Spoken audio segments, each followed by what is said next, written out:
ஏற்கனவே 8th டேபிள்ல வேற ட்ரிக்ஸ் பார்த்திருக்கோம். இன்னைக்கு வந்து இன்னும் கொஞ்சம் ஈஸியான ட்ரிக். இப்ப ஸ்கூல் போகாத குழந்தைங்களுக்கு வீட்லயே எப்படி ஈஸியா வந்துட்டு ரொம்ப சிம்பிளா 8th டேபிள் சொல்லி தருது. பக்கத்துல இப்ப மேத்ஸ் செய்யறோம் அப்படின்னா பெருக்கல் கணக்கு செய்யறோம்னா பக்கத்துல அந்த டேபிள எழுதி வச்சுட்டு செய்ய சொல்லுங்க. அதாவது சொல்றதுக்கு ரொம்ப கஷ்டப்படுற குழந்தைங்களுக்காக இந்த ஈஸியான ட்ரிக் பாருங்க.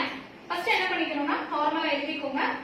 0 1 2 3 4. அடுத்து என்ன பண்ணணும்னா 4லயே ஆரம்பிக்கணும். 4 5 6 7 8. ஓகேவா? அதாவது இத ரெண்டா பிரிச்ச மாதிரி வெச்சுக்கோங்க.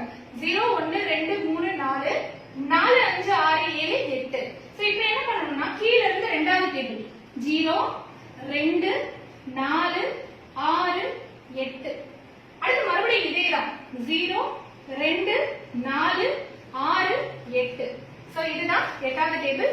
கஷ்டமான குழந்தைங்களுக்கு இந்த மாதிரி சொல்லி கொடுக்கும்போது ஃபர்ஸ்ட் ஈஸியா கத்துக்குவாங்க. அதுக்கப்புறம் ரெகுலரா நம்ம நார்மலா சொல்லுவோம் இல்லையா, வாய்ப்பாடு வாயில சொல்லுவோம் இல்லையா, அது மாதிரி சொல்ல சொல்லி பிராக்டிஸ் பண்ணிக்கலாம். தேங்க்யூ.